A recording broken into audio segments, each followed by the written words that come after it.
Beli es kelapa rasanya nikmat. Cakep. Senangnya ketemu Jam Team lagi di hari Jumat. Cakep.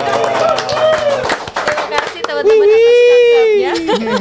Oke guys, Jam Team semuanya, welcome back to DPI di hari Jumat bareng sama Natasha Jermadia. Semoga kabar JM Team semuanya sehat dan juga semangat.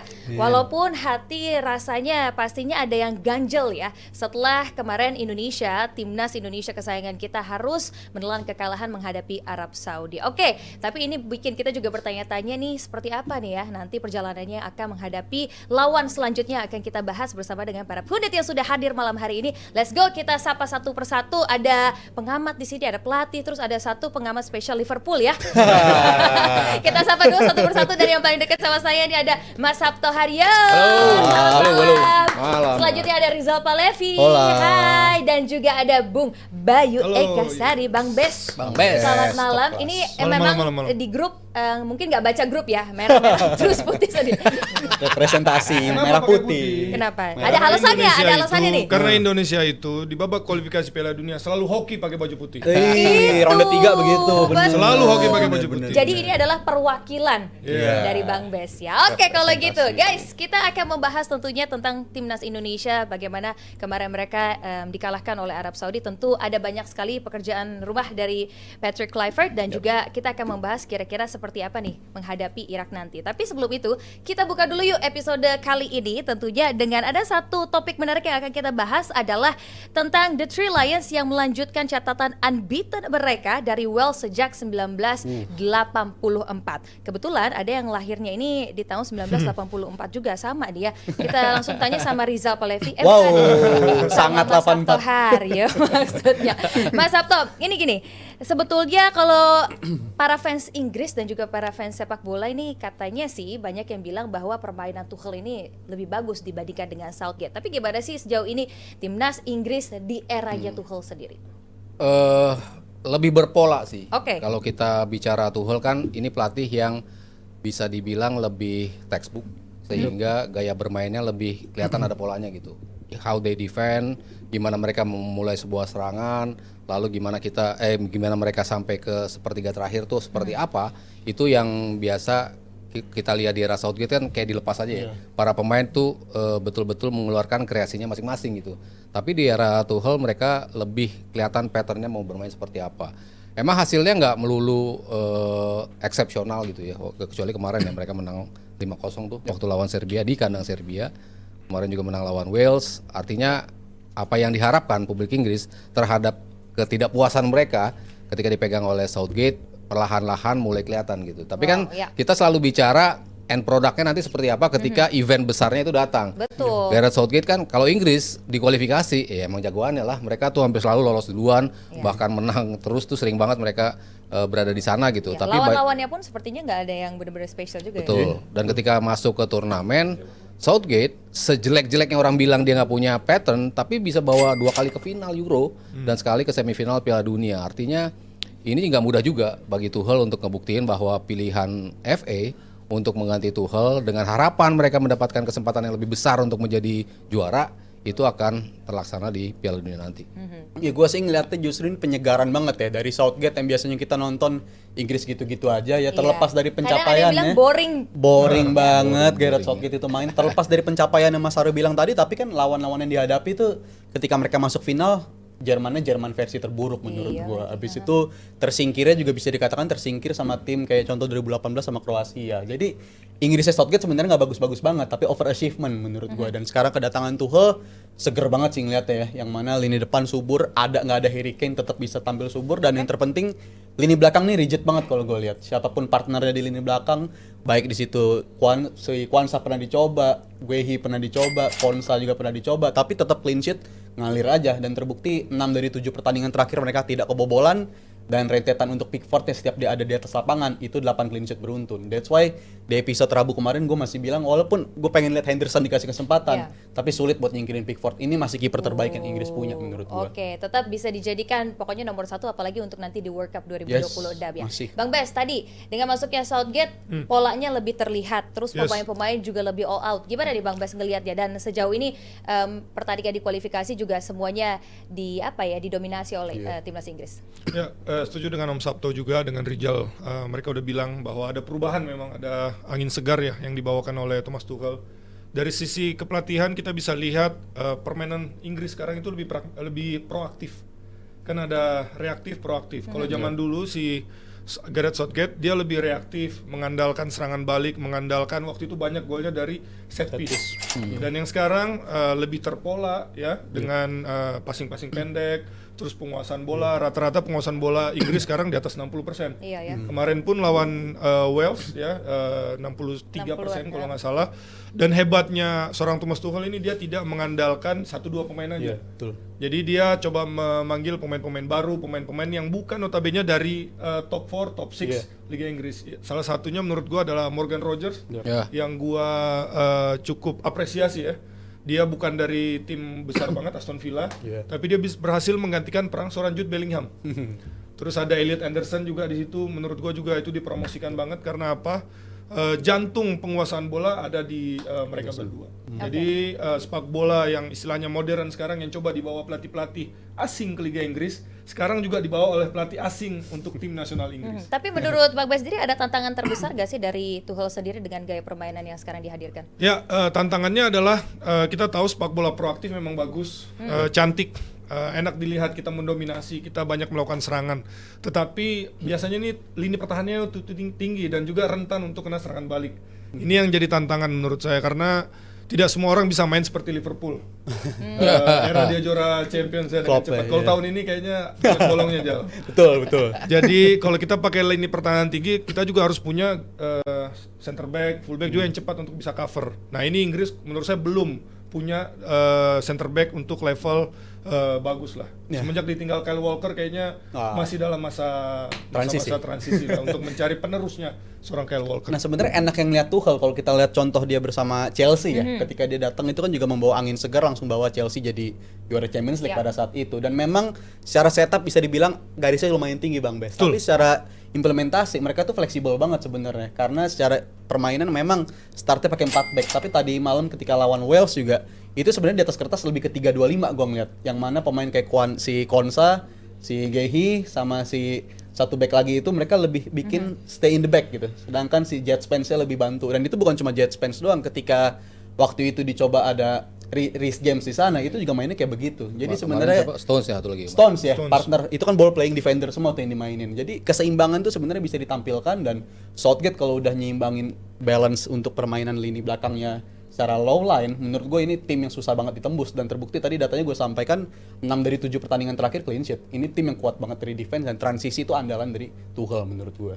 Ya, dan kalau kita lihat ada satu nama dari timnas Inggris sendiri yang mungkin sorotannya bisa dikatakan kurang nggak sih? Sebetulnya ini adalah pemain dengan kualitas yang luar biasa, 24 tahun. Saka, Bukayo Saka, pemain Arsenal yang tentunya berkontribusi sangat besar baik di timnas Inggris maupun di Arsenal. Kalau kita lihat datanya di sini juga di musim lalu Premier League aja dia menciptakan 16 gol di sana, 9 assist, artinya double digit goal dan konsisten. Tapi kenapa sih kok spotlight sepertinya selalu memperlihatkan kehebatan dari Jude Bellingham, atau kalau dibandingin dengan pemain lain nih ada juga pemain muda Lamine Yamal. Kenapa Mas Sabto? Main di Arsenal kali Mas ya? Iya, ini ini pasti pertanyaan titipan Abrar ini. Iya kan? Harus pindah. Kayaknya Abrar deh. Harus pindah biar dapat brand sendiri. Titipan Abrar ini. Jadi pindah Liverpool aja kan? Pindah klub. Harus pindah. Kalau dia nggak didapat spotlight, kayaknya nggak setuju juga sih. Spotlight dia termasuk tinggi lah. Dalam artian orang selalu menganalogikan Arsenal, lu nggak ada Saka kelar lu. Maksudnya sepenting itu peran dia di Arsenal gitu. Di Inggris ya dia ngebuktiin lah bisa sampai 2 kali ke final. Itu suatu pembuktian juga bagi Saka gitu. Cuman kan di finalnya dia kalah sama Spanyol, kalah sama Yamal. Yamal. Jadi mungkin dari situ aja udah cukup gitu kan untuk ngebuktiin secara kualitas individu, secara daya magis, ya kayaknya masih unggul Yamal ya. Dari gaya permainan, apa ya, Meledak. teknik yang di-inherit oleh dia tuh memang jauh kalau kita bicara teknik gitu. Tapi Saka is a team player lah. Ini pemain yang secara teknik bagus main sendiri, tapi ketika harus bergabung dengan pemain lain, gimana dia bisa involve dalam setiap pergerakan, khususnya di Arsenal, ya dia tetap menunjukkan permainan yang luar biasa gitu. Kemarin di Euro juga cukup bagus, kualitasnya juga kelihatan banget gitu. Jadi ya dia punya spotlight sendiri memang. Tapi kalau di compare apple to apple dengan Yamal sih, ya kalau dari sisi quality dan juga teknik individu ya masih kalah sih sama Yamal. Masih kalah sama Yamal katanya Rizal. Menurut Telak kamu sih. Telak kalau dibandingin sama Yamal telak. Tapi kalau dari segi kualitas dan dari segi mentalitas yang paling gue soroti dari seorang Mentalitas Saka gue sih. setuju. Karena Ya. selain dari kalah dari Spanyol, 2 tahun sebelumnya lagi kan dia biang utama sama Rashford gagal penalti itu ketika babak penalti menghadapi Italia. Dan ini pemain yang start awal karirnya sebagai wingback gitu, bukan sebagai sayap. Jadi kita ngeliat evolusi dari seorang karir dari seorang Saka itu juga udah bagus banget, dan bounce back dia setelah momen gagal penalti itu. Justru gue bilang dia pemain yang lebih bagus setelah penalti Setelah gagal itu itu, iya. dibandingkan sebelum Betul. dia gagal penalti. Jadi ini pemain yang tahu persis gimana cara bounce back, dan mungkin ketukar kali nasibnya waktu itu sama Rashford ya. Waktu itu Rashford downfall di situ, sedangkan Sakanya meledak di situ. Jadi gue salutnya sama Saka itu adalah dari segi mentalitas. Ini pemain yang masa depannya masih panjang banget, asal bisa terbebas dari cedera. Karena belakangan musim ini selalu betul. ketersediaan dia itu minim Iya, sebenarnya. Saka ini seperti bangkit dan juga terus berkembang setelah kegagalan dia Penalti. di Euro 2020 dan menjadi pemain yang memang kalau dilihat, gue setuju sama Rizal, mentalnya ini kuat, Bang Bes. Mentalnya kuat, tetapi time is ticking. Umurnya sekarang udah 24. Nggak terasa ya. Istilahnya dia udah bukan wonderkid lagi, dia nggak selamanya jadi wonderkid. Kalau kita lihat ini nih tipe-tipe pemain mirip-mirip Dele Alli, Marcus Rashford yang dulu digadang-gadang bakal jadi the next iya. someone ya kan, tetapi Iya. dengan waktu yang terus jalan, ya dia harus membuktikan gitu loh.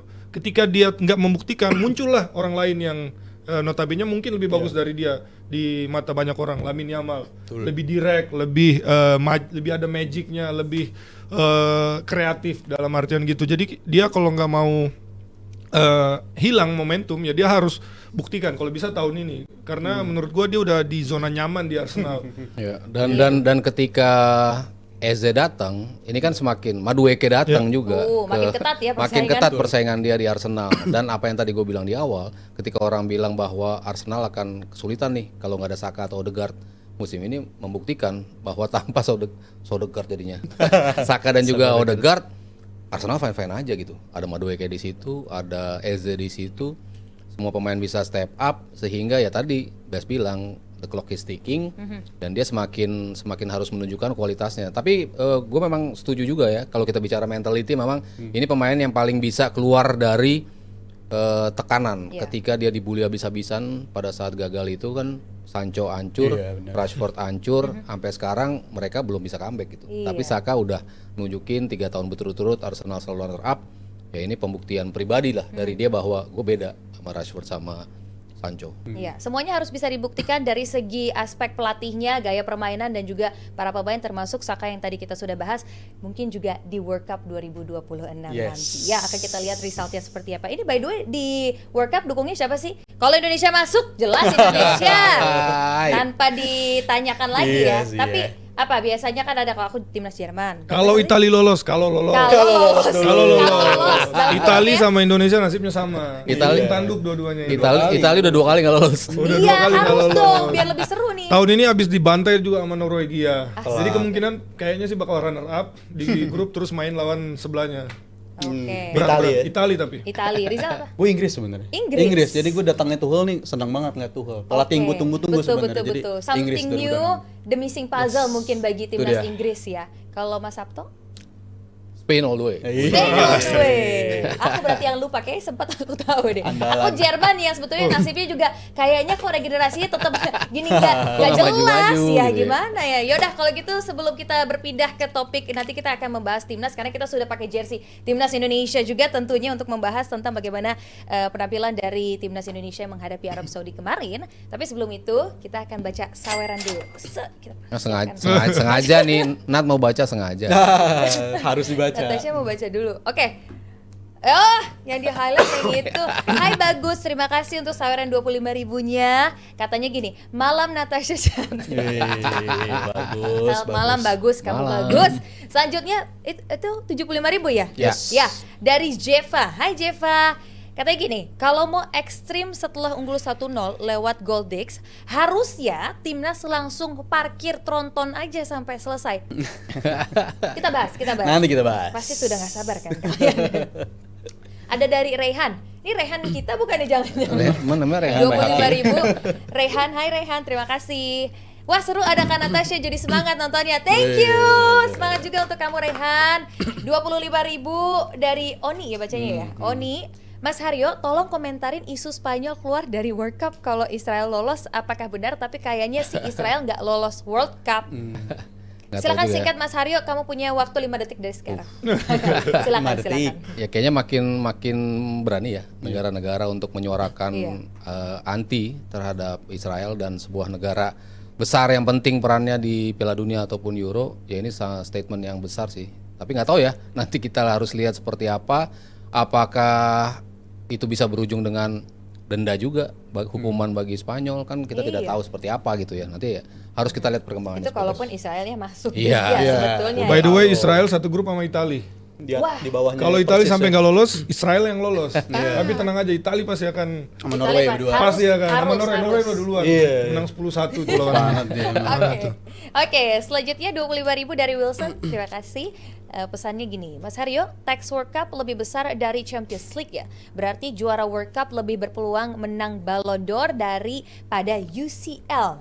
Messi, Oh iya, Haaland. iya pasti ya. Kan gue selalu bilang kalau tahun genap itu pemenangnya majority adalah datang dari juara Piala Dunia ataupun Piala Eropa. Biasanya kayaknya kita akan kembali ke era itu setelah tidak ada Messi dan Ronaldo. Kemarin kan Messi dan Ronaldo lo mau juara dunia, lo mau juara Euro, iya. ujung-ujungnya yang menang mereka lagi gitu. Tapi kayaknya setelah nggak ada mereka, kans terbesar pasti ke juara dunia atau juara Eropa.